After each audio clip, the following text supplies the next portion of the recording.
Hello, good morning, good afternoon, good evening, wherever you are. Welcome again to another episode on Talk Architecture. I'm your host, Naziaty Mohd Yaacob. A couple of weeks ago, I went to a Borak Borak session under the Malaysian Architecture Week festival that went on for some months. And it was great because one thing, I knew that Kevin MAW is coming to the session because one of the speakers invited him to the session. And I would expect some sort of interesting banter or conversations going on. And I get to meet younger architects and architectural designers, and there were students as well from UCSI because the head of department was there giving a speech as well. And I like that the moderation by Architect Firdaus Kazis did, and I've been following the updates and posts and comments that he has written and others as well. And his conclusion in one of the posts after that particular event on 15 June is that he, quote here, need guidance from our seniors, and I assume architects, and to learn from their mistake. We, the adults, need to act to make this a better profession, to demand fair fees, and to deliver the best quality and insert it with critical thought. So we stay relevant, and with that we can protect and uplift the next generation. Well, there was also another session in the last week, Saturday, where they had people who are not architects, like photographers, gallerists, and woodworker, filmmaker, involved in a session. And I didn't go to that one, but this is why I'm going to just give my impression on this event and in the context of Malaysian architecture practice and education.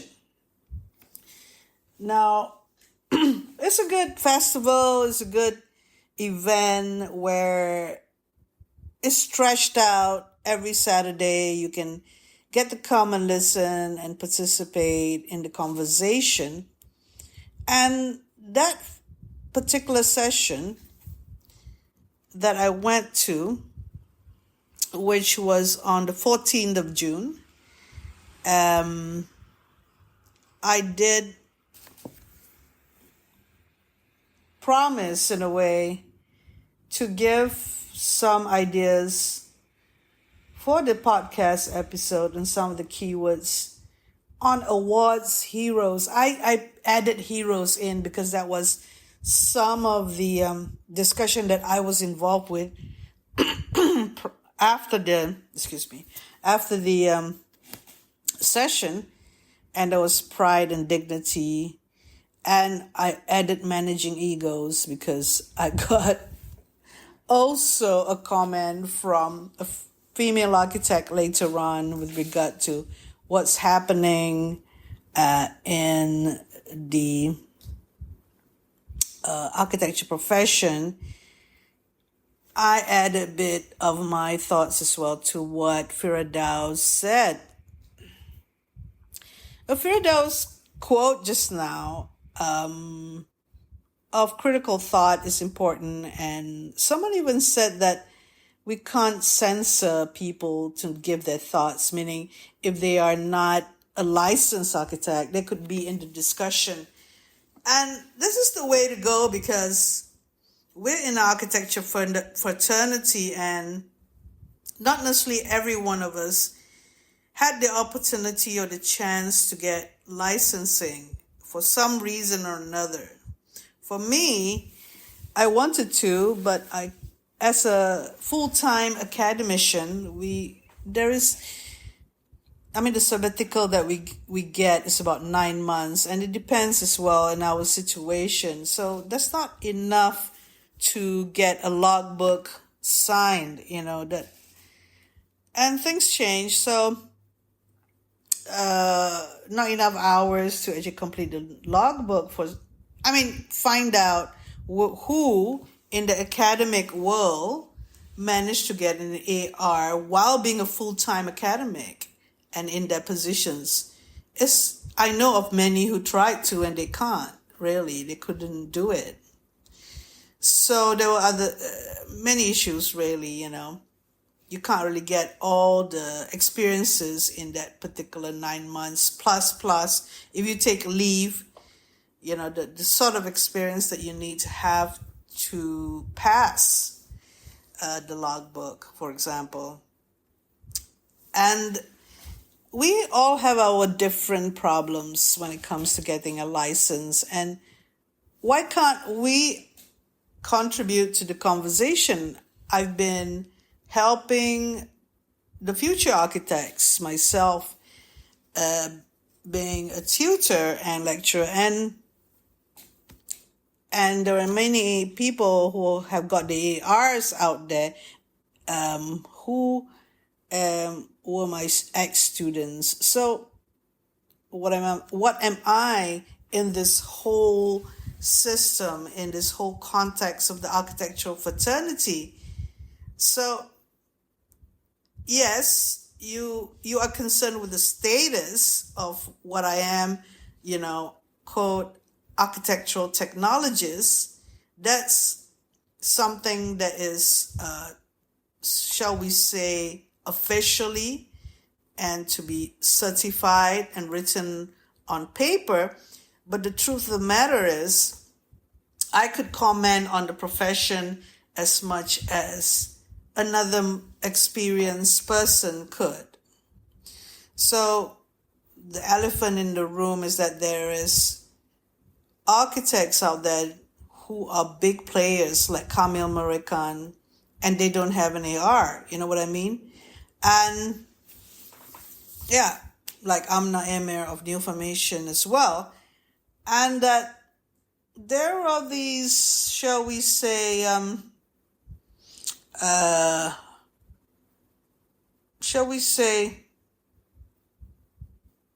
gatekeeping or censoring of people who doesn't have an AR in the discussion, which needs to be thrown out. And this MAW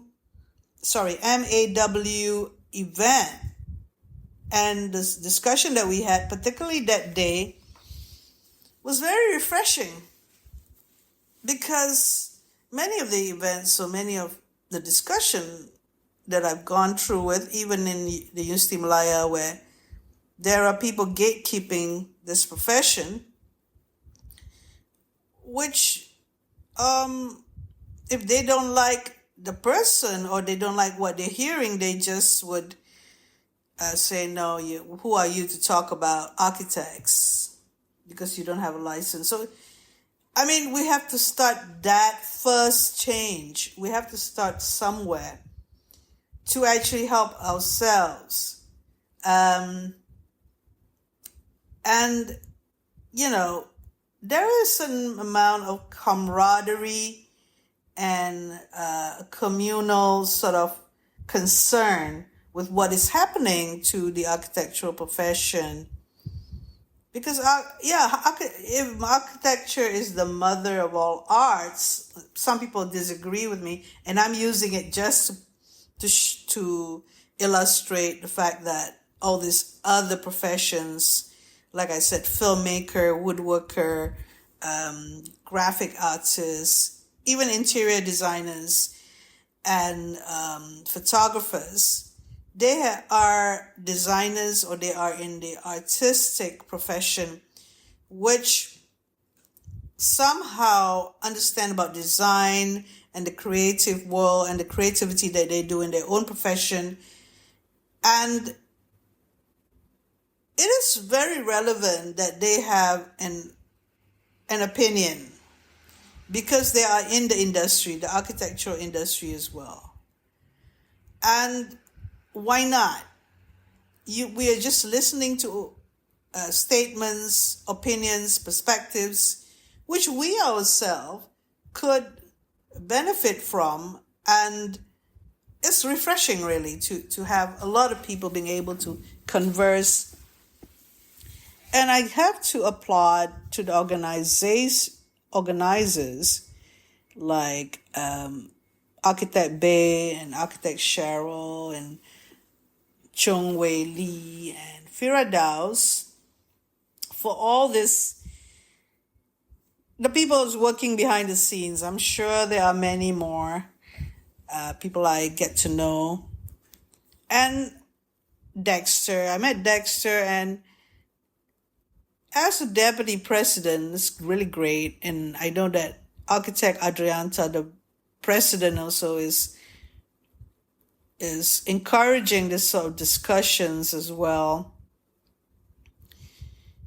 When things are able to be connected socially in this sort of event, and I can also gauge from Kevin Matlow's reaction as someone who has worked with him for many, many years, since 2008 to 2020. And the sort of discussion that we had before. And Kevin Matlow actually, during this session on the 14th of June, apologized if he was being too critical, which I felt that he wasn't. He don't do that earlier before, and then he did it that session. So I was saying, oh my God, he was being nice to people, and also the fact that those who are conversing, those who are having a dialogue, were open as well. So it would be interesting to see this next session, which I'm not sure whether I'm able to make it. I'm sorry, but whether the more senior architects and architectural designers, though they are big corporate people, involved in the discussion. So the critical thought that Firdaus mentioned, in which we need to insert them, it is okay if it's inserted along with the architectural works. It could be the prime mover and the prime agenda when we have a discussion to give our critical thoughts on something. And it was refreshing that Dexter actually presented this, the issue on the Malaysian identity, a little sort of analysis and research. It says here from Firdaus that it's a powerful polemic. What is our architectural identity? Should it be documented? Should it guide future architects?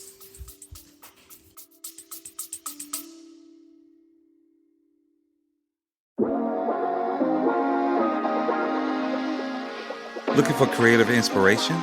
Graphite Pro Radio explores the intersection of design, culture, and innovation, one conversation at a time. Join us for deep dives into the creative process and game-changing ideas.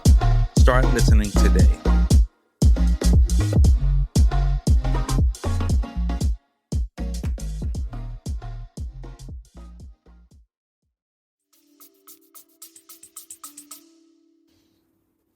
Now, when I was a young lecturer, I saw this huge word, identity. I'd rather deal with the word cultural than identity, because it's such a complicated thing. But as I grew older and as I'm looking back and reflecting on this, that we have many identities, right? That we gonna accept or not in our life, like if you're a father or a mother or a daughter or a son, or a lecturer or an architect or a designer or a photographer, identity is usually something that we describe for, shall we say, human being. And a cultural is the cultural background, those habits, or things that we adopt in our life, everyday life, symbols, and so on. Even Malay. So when I say the word symbols, then I'll say the word meanings, and that is those keywords that relate to identity as well as cultural. Because if you want to identify a trait or a characteristic of a typical, shall we say, a dancer, then we're looking at the way that person stand, they carry themselves and float in the room, and they kind of have this posture. Now we can see it physically, the identity of a dancer. I mean, I remember Nick Malay, landscape architect, which is one of the senior ones that we know. He was one of our lecturers in UTM when I was a student. He is so poised and carries himself gracefully, and that is the identity of a dancer. And then identity of a cowboy with a cowboy hat and Stetson, they call it, and the way they wear plaid shirt and cowboy boots and all that. They come with a guide of how to conduct oneself in public and with other people. So human beings kind of easier to talk about identity compared to architecture. Now, architecture is a product or some sort of tangible, and you can smell it, taste it, hear it, touch it, see it, and go through it. A tangible thing that is being built. Some people would argue that sculpture's place in a landscape is also part of architecture, right? And even nature integrated with man-made installation and built is also could be architectural as well. So it is not the human being who is the architect built this, or sometimes not an architect when you look at traditional Malay houses or urban shop houses that are built by craftsmen or maybe just tradesmen who built them, and they have this sense of characteristic that you can identify as traditional Malay houses and, shall we say, traditional shop houses in the urban environment. And they are shaped in that way because of regulation. The British regulate that there will be a 5-foot way, there will be a road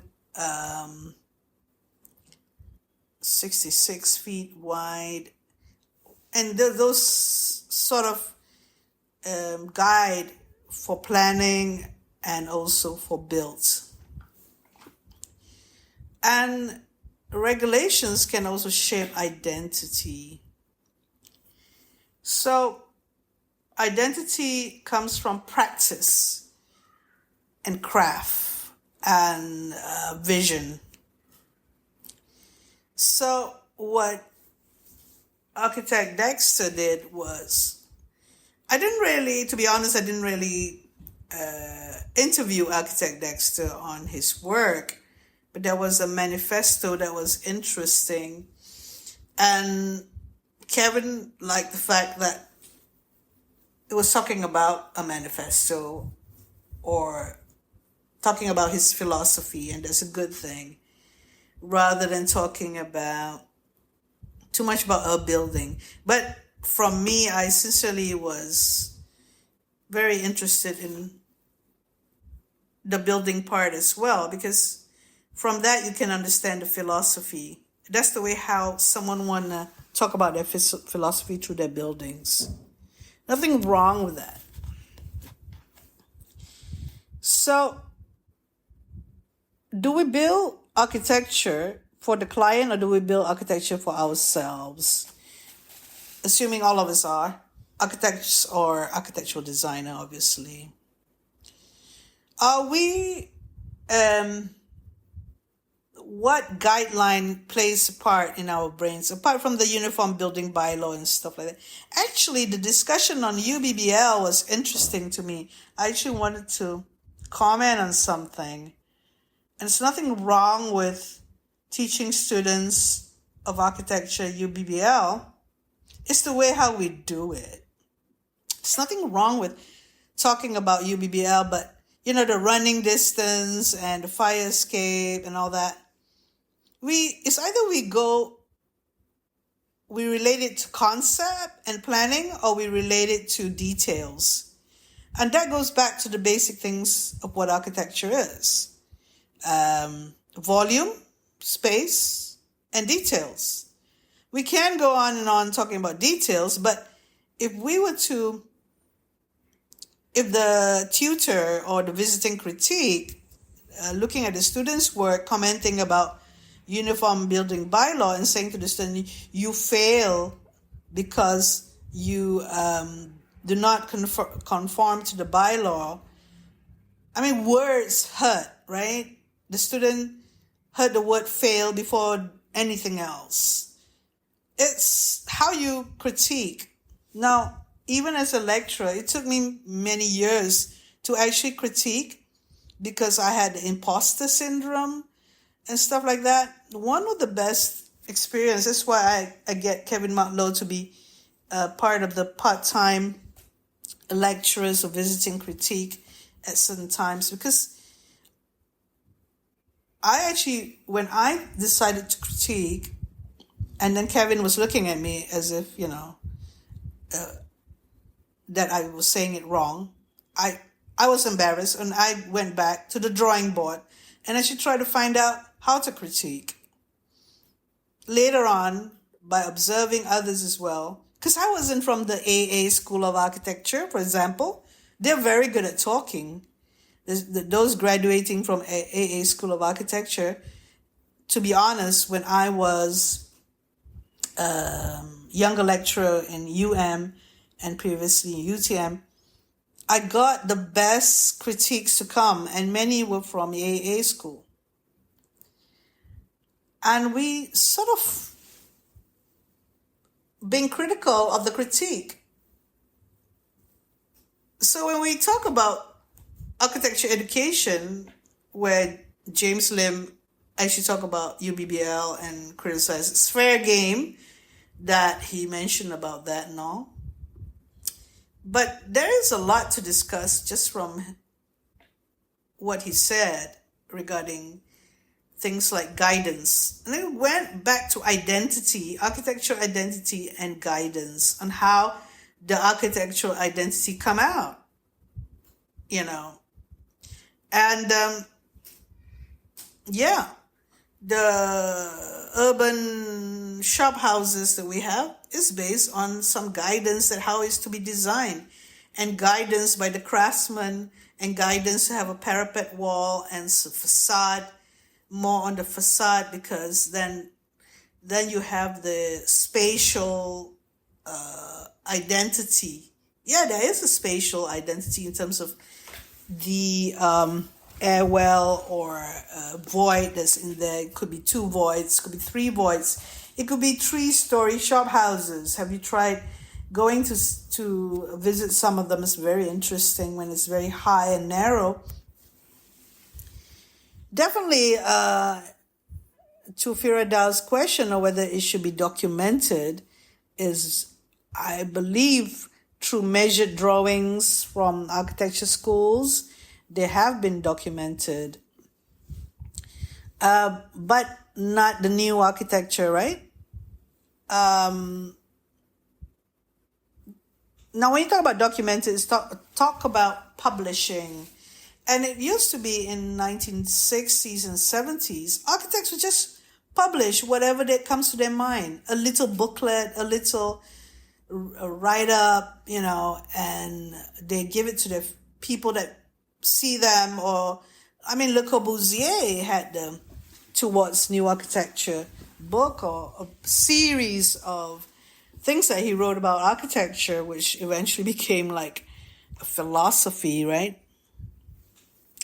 And we all adopted in an international style. So, document it for goodness sake. And if people want to follow it to guide them, then they will. But my critique is that I've had, I think I've suggested this conversation, or mentioned this to Dexter, about there's some podcasts that I've done earlier looking at in-between spaces, and where my PhD candidate at the time, he's an architect, Michael Gibert. I don't know whether he is a licensed architect, but he's practicing locally. And a French who is married to a Malaysian, who used to work with Kurokawa, and because it's a PhD, a thesis in a doctoral degree, he wrote a lot of stuff. And one of this characteristic was Kurokawa looking at the in-between space. So I was figuring out, what is the in-between space in the Malaysian context later. And then one of my second year students actually explored the 5-foot way, and how in a complex building like a school, he uses this element and the measurement of that and the characteristic of that from the shop houses to create this element that is sort of, it's important where interactions happen in the school and what it does and how it could be a solution to some design problems. So that is an identity. You use previous historical precedents and reinterpret it in your work. So space can be an identity, and not a space and volume, not just form. So if architect Dexter could explore more on space as well, not just form, it'd be more deeper and more meaningful. And we architects or architectural designers wouldn't just rely on form making, we'd rely more on the whole aspects of architecture, including the details and the functional aspects of architecture.